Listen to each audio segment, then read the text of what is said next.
C'est la colonie là. Ah bah oui, Je non, m'en mais laisse doutais tomber. du truc, puisqu'en fait ils se mettent à l'abri. Exactement, ouais. Bien vu.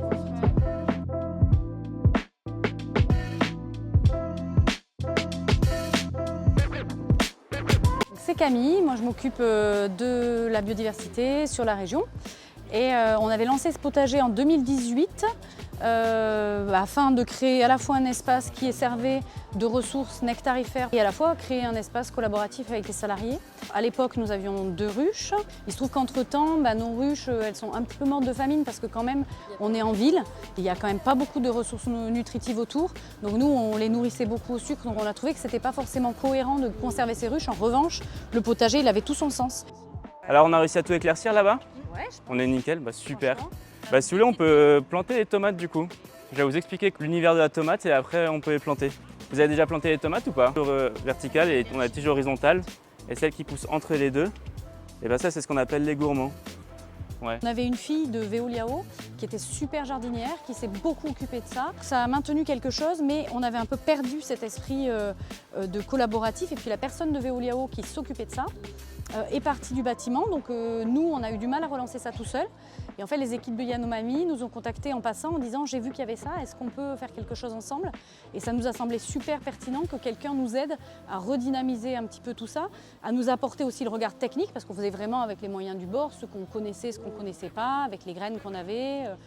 Donc là, c'est vraiment avoir le regard d'un professionnel qui nous accompagne. Ça nous rassure aussi, parce que quand on ne sait pas ce qu'on doit faire, on se dit « mince, est-ce que je ne vais pas faire une bêtise ?» Là, on se dit « bon ».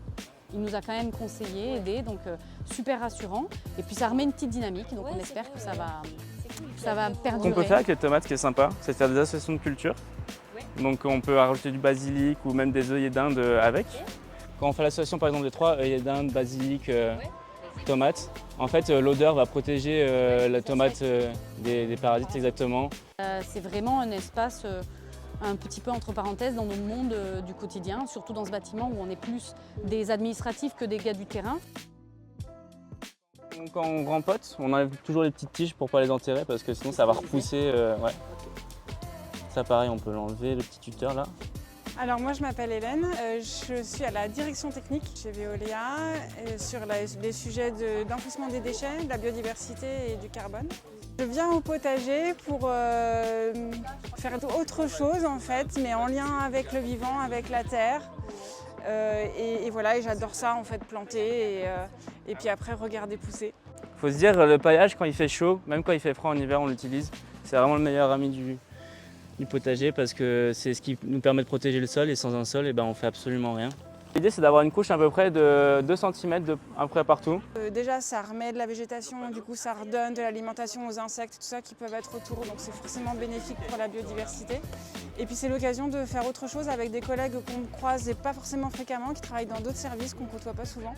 Et donc en termes de cohésion d'équipe, voilà, je trouve que c'est vraiment une belle initiative.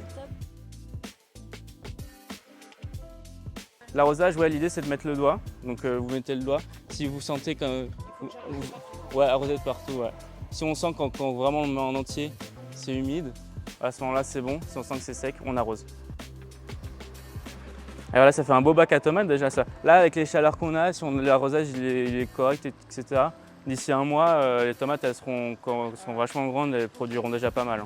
Oui, ça se passe très bien. Ouais, ils sont top en termes de pédagogie, c'est nickel. Vous l'avez repéré, vous l'avez vu celui-là? Oh là là là là là C'est la colonie là. Je m'en doutais du truc, puisqu'en fait ils se mettent à l'abri. Exactement, ouais. Bien vu. Ouais. Ouais. Ils se sont fait plaisir avec les fraises. Ah bah ouais, tu m'étonnes qu'on n'a pas trouvé. Les fraises, c'est mieux de les manger nous-mêmes plutôt que les escargots.